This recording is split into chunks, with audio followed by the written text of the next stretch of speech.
നടത്തപ്പെട്ട സംഘടനകളാണ് സമരസമിതി എന്നുള്ളത് ജീവനക്കാർക്കും അധ്യാപകർക്കും എല്ലാം തന്നെ നമുക്ക് എല്ലാവർക്കും തന്നെ അറിയാവുന്നതാണ്. അതിന്റെ ഭാഗമായി നമ്മുടെ സെക്രട്ടേറിയറ്റ് മെഡിക്കലടക്കം കളക്ടറേറ്റ് മെഡിക്കലടക്കം മേഖലാ കേന്ദ്രങ്ങളടക്കം നിരന്തരമായി സമരങ്ങൾ ചെയ്യുകയും ആ സമരത്തിന്റെ ഭാഗമായി ഞങ്ങൾക്ക് കിട്ടാനുള്ള ആനുകൂല്യങ്ങളെ സംബന്ധിച്ച് അവകാശങ്ങളെ സംബന്ധിച്ച് ഇനി കിട്ടാനുള്ള അവകാശങ്ങളെ സംബന്ധിച്ച് നിരന്തരമായ ശ്രദ്ധ അധികാരികളുടെ ഭാഗത്തേക്ക് വരുത്തുവാനാവശ്യമായ ശ്രമങ്ങൾ നമ്മുടെ ചെറുപ്പക്കാരെ നമ്മുടെ പൊതുസമൂഹത്തെ ആകെ ഉണർത്തുവാനുള്ള ഒരു ഉത്തരവാദിത്വം കൂടി ജോയിന്റ് കൗൺസിലും KGOസും AKSUം സെക്രട്ടേറിയറ്റ് സ്റ്റാഫ് അടക്കമുള്ള സമരസമിതിക്കുണ്ട് എന്ന സാമൂഹ്യ ഉത്തരവാദിത്വം കൂടി ഏറ്റെടുത്തുകൊണ്ടാണ് നമ്മൾ ഈ സമരം ചെയ്യുന്നത്. പങ്കാളിത്ത പെൻഷൻ പദ്ധതി എന്ന് പറയപ്പെടുന്നതിന്റെ ദൂഷ്യവശങ്ങളെ കുറിച്ച് നമ്മൾ ആരും തന്നെ നമുക്കെല്ലാവർക്കും നല്ല വ്യക്തമായി തന്നെ അറിയാം. 2004 കേന്ദ്രം ഭരിക്കുന്ന BJPയുടെ സർക്കാർ നടപ്പിലാക്കി വരുത്തുകയും 2013 കേരളത്തിൽ ശ്രീമാൻ ഉമ്മൻചാണ്ടി സർക്കാർ കേരളത്തിൽ നടപ്പിലാക്കുകയും ചെയ്ത വികലമായ നയം. പ്രിയമുള്ളവരെ, എന്താണ് അതുകൊണ്ടുള്ള നേട്ടം?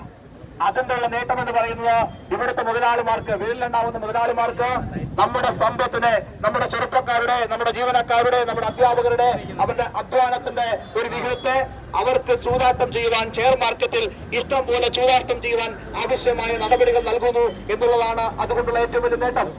അത് അനുഭവിക്കപ്പെട്ടു വരുന്നത് നാളെയുടെ സമൂഹമാണ്. സർക്കാർ ഉദ്യോഗം എന്ന് പറയപ്പെടുന്നത്, സർക്കാർ ജീവനക്കാർ എന്ന് പറയുന്നത് ഈ സമൂഹത്തിന്റെ പ്രതിഷേധമാണ്.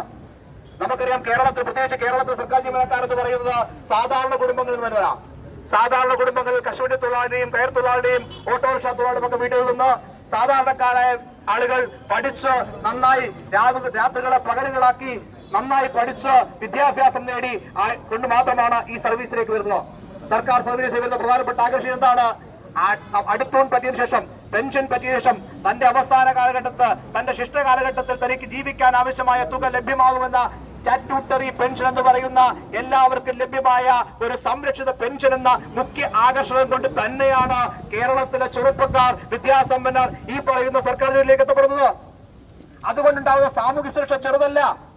നമ്മുടെ നാട് ഇങ്ങനെ നിൽക്കാൻ കാരണം നമുക്കറിയാം, മറ്റ് സംസ്ഥാനങ്ങളെ അപേക്ഷിച്ച്, മറ്റ് രാജ്യങ്ങളെ അപേക്ഷിച്ച് കേരളത്തിലൊരു നല്ല ഒരു മധ്യവർത്തി സമൂഹമുണ്ട്. ഏറ്റവും താഴെത്തട്ട പാവപ്പെട്ടവനും ഏറ്റവും ഉയർന്ന പണക്കാരനുമിടയിൽ ഒരു മധ്യവർത്തി സമൂഹമുണ്ട്. ആ സമൂഹമുണ്ടായത് നേരത്തെ പറഞ്ഞ കശുവണ്ടി തൊഴിലാളി വീട്ടിൽ നിന്ന്, കയർ തൊഴിലാളി വീട്ടിൽ നിന്ന്, ഓട്ടോറിക്ഷ തൊഴിലാളി വീട്ടിൽ നിന്ന് പഠിച്ച് കഷ്ടപ്പെട്ട് പഠിച്ചിറങ്ങി ഈ സർവീസിലേക്ക് വന്ന് അതിന്റെ ആനുകൂല്യം മൂലം, അതിന്റെ സാമ്പത്തിക നേട്ടം മൂലം ഉണ്ടാക്കിയെടുത്ത ഒരു ഇടത്തരം സമൂഹമുണ്ട്. ആ ഇടത്തരം സമൂഹമാണ് കേരളത്തെ മറ്റെല്ലാ ചാഞ്ചാട്ടങ്ങളിൽ നിന്നും പിടിച്ചെടുത്തപ്പെടുന്നത്.